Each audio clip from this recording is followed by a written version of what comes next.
Traços suaves deslizam pela folha com perfeição.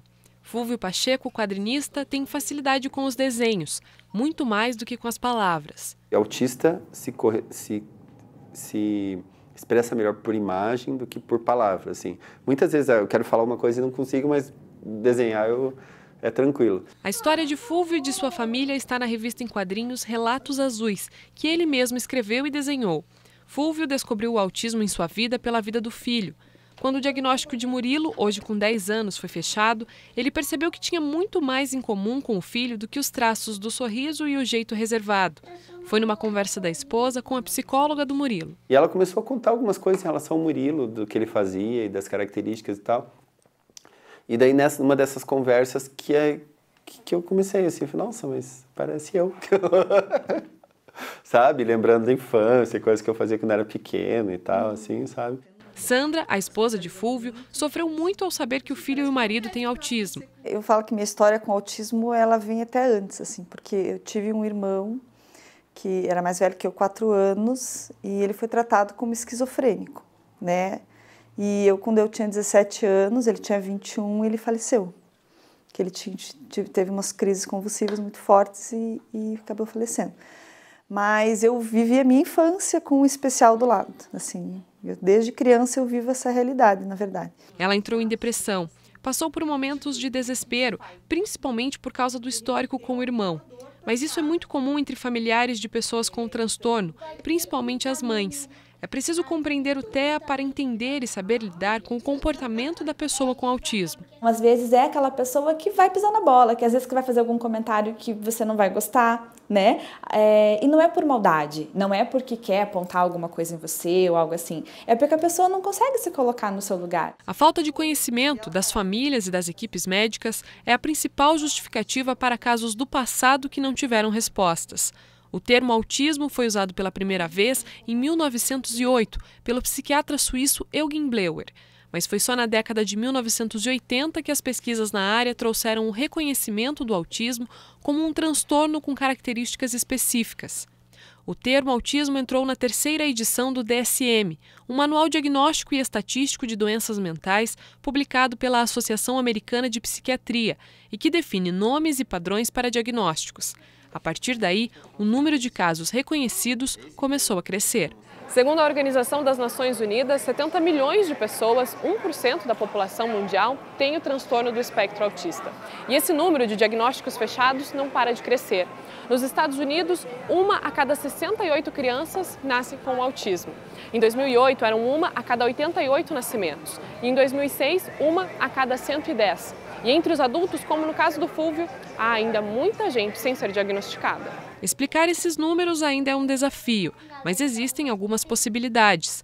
Uma é, de fato, o aumento do índice de pessoas com autismo, acompanhando o aumento da população mundial em si, que atualmente é de 7 bilhões de pessoas. Outra explicação é a ampliação dos critérios de definição do autismo. Se o Fúlvio tivesse sido diagnosticado antes de 2013, ele teria a chamada síndrome de Asperger, que é uma forma de autismo leve. Mas a 5ª edição do DSM criou o termo TEA, o transtorno do espectro autista, e acabou com as subdivisões do diagnóstico.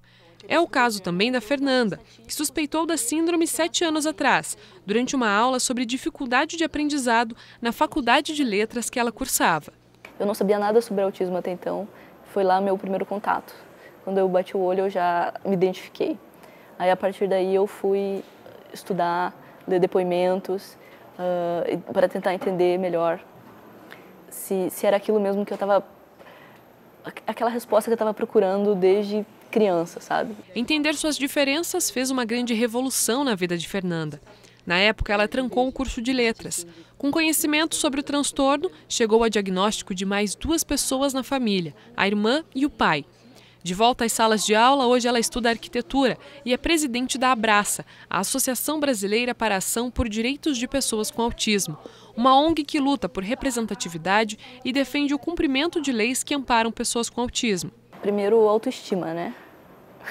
Porque é muito difícil você ter essas questões, ter que lidar com elas e não entender porquê, nem como, nem nada. Isso é bem complicado. Então, a partir do momento em que eu sentei e eu disse, não, eu sou autista, sabe? Isso, não tem nada de errado nisso. Eu não sou inferior por isso. Conhecimento. É ele quem liberta dos preconceitos e também traz um pouco de leveza para quem precisa lidar com o transtorno todos os dias. O autismo não pode aparecer antes do ser humano. O diagnóstico não é mais importante que as relações, familiares ou sociais. Viver com o autismo, seja ele em si mesmo ou ao seu lado, em uma pessoa amada, pede algumas adaptações, assim como viver de modo geral. Todos são diferentes, e são essas diferenças que nos fazem sociedade. A famosa Temple Grandin, né, que é uma mulher aí que tem autismo, é PhD na área dela, uma coisa absurda, assim, dá palestras aí pelo mundo todo. E ela fala, né, uma frase que eu acho muito bacana, que é: o mundo precisa de todos os tipos de mentes, né? E eu acredito muito nisso, né? Infelizmente, a nossa sociedade é feita para pessoas de desenvolvimento típico, a nossa escola é feita para isso, os lugares que a gente vai são feitos para isso. Então, por isso, inclusive, que essas pessoas têm tanta dificuldade de se adequar, de se inserir. Então, a gente, enquanto sociedade, eu acho que a gente tem muito que evoluir ainda nesse sentido, em compreender o diferente e aceitar o diferente, né? Mas eles, sem dúvida, têm muito que mostrar, muito que contribuir. A gente é que precisa aprender a olhar para isso, na verdade, sabe?